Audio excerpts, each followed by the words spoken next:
Welcome to Study Loop. This is the answer to Chapter 13, problem number 58 from the Smith Organic Chemistry textbook. And so this problem is asking us to look at citronellol, which I haven't labeled, so I will label that right now. So it's asking us to look at citronellol.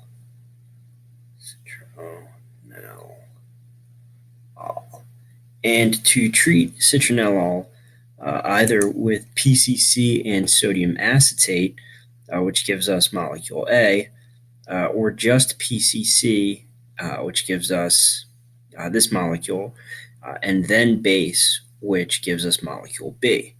And we're given mass spectra peaks for each molecule A and B, and we're given an IR peak for each molecule A and B as well. And so starting with A, we see that it has a peak in the mass spec at 154. And we see that by IR, it has a peak at 1730 wave numbers. And so that 1730 wave numbers, we can be fairly confident in assigning that to an aldehyde. And if we were to think about what would PCC do to an alcohol under regular circumstances, we get this aldehyde that I've drawn to the left here in green, and that is in fact what molecule A is, and it does match these two pieces of spectral information that we've been given, and so that is the structure of A. Now B is a little more complicated, so we're told that treating citronellol with PCC gets us to this intermediate molecule, and then after treatment with base, we're asked to determine what the structure is of B, given that it has a peak in the mass spectrum at 152, and that it has a peak by IR at 1680 wave number.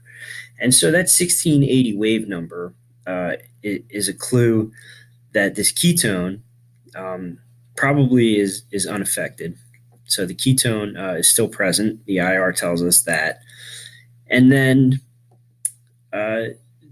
looking at this piece of mass spec information that we're given, we can start to think about what will match 152 as the molecular ion. And we can think about what treating this molecule with base might do.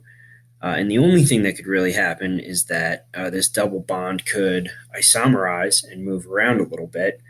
And so here to the right, to the bottom of the screen, I've drawn this molecule in green, and that is what molecule B is. And it matches the two pieces of spectral information that were given.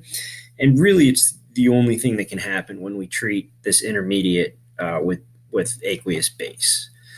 And so next, we are asked to draw two mechanisms. So the first mechanism here is for the transformation when we treat citronellol just with PCC, looking at how we get to that cyclical intermediate. And so we should remember from the last chapter how PCC works. So this alcohol, the starting alcohol, is going to attack the PCC, form this chromate ester. There will be some base in there with the PCC. So it's going to pluck this hydrogen from the carbon that has the alcohol.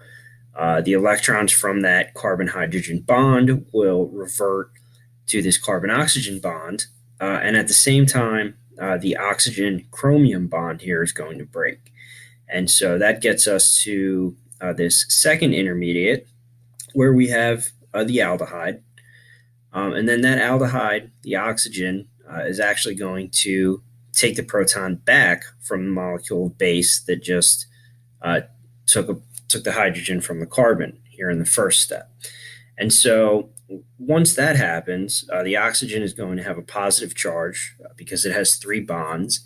And that positive charge is going to provide an opportunity for this double bond over here to weakly nucleophilically attack the carbonyl carbon from this aldehyde. And so as it attacks that carbon, the carbon-oxygen double bond, one of the two bonds will break and the electrons will revert to the oxygen. This relieves the positive charge on the oxygen and closes the ring at the same time. And so that's what we have here in this intermediate that I've drawn all the way to the right. Then, of course, we still have a base with a lone pair floating around in there. So that's going to, oh, pardon me. So also notice in that previous step, the positive charge is no longer on the oxygen. It's now on this carbon that was formerly part of this double bond that now is only singly bonded. So that carbon is going to have a positive charge, which is going to make it favorable for the base to pluck this hydrogen away.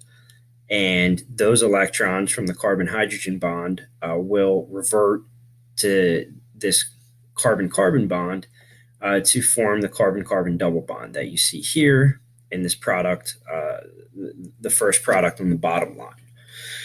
So the reaction is not going to stop there. We've formed an alcohol, and we still have PCC in solution in this reaction vessel. So the alcohol is again going to attack the chromium, just as before, just as up here in the first step, and will form the chromate ester. And I've omitted actually showing the oxygen attacking the chromium. We can just kind of take it for granted that it happens. We know that it happens. And so here we're to the chromate ester already.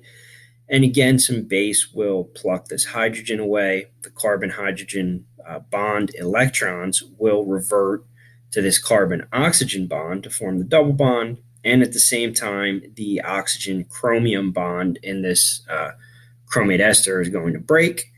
And it's just a typical oxidation with PCC. And so that gets us to this product. And so that's the answer to part B. So finally, for part C, when we treat the answer from part B with aqueous base, the base is going to take this hydrogen.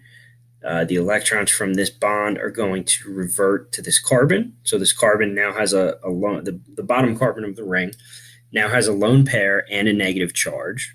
And that lone pair can add in to this carbon-carbon bond. And the electrons from this carbon-carbon double bond, one of those bonds will break, and that lone pair will end up on this carbon. And so remember, this double-sided arrow is showing that these are resonance forms of each other. So this is not a separate reaction step. This is, a resonance form. And really, to draw this correctly, I apologize, I omitted this. So to draw this correctly, we should bracket this so that we know that these are not actually, a separate step. This is just resonance forms flipping back and forth. And so in the resonance form, where the lone pair is down here on this terminal carbon, there is water. And here, like we said, it's aqueous base. And so that lone pair can pluck a hydrogen from the water. The hydrogen-oxygen bonds will revert to highly electronegative oxygen.